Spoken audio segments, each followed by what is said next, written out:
bellied, red, dirty Buddha. That's the first line. And it's about this guy.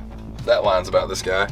So it's big bellied, red, dirty Buddha, had it for a long time. And then it says, grandmother made it by hand, want to tell it what's inside. This was just in my family's home for a long time, and it was always something I thought was cool. And so when I moved to Texas, my grandma gave it to me.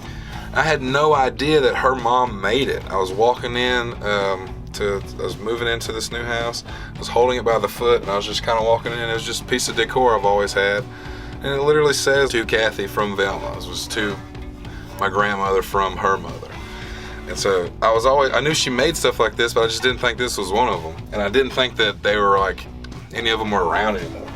And so, like most songs start, I'm just like sitting on the edge of the bed with the guitar or couch or whatever.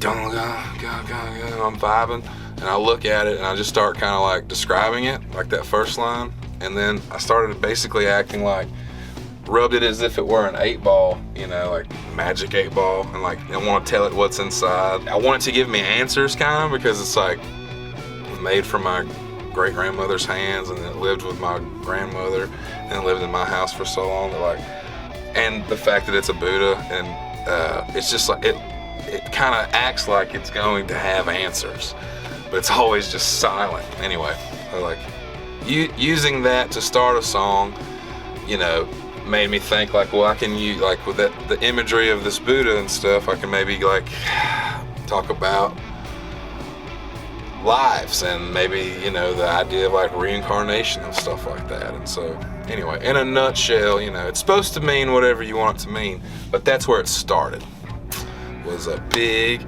bellied, red, dirty Buddha.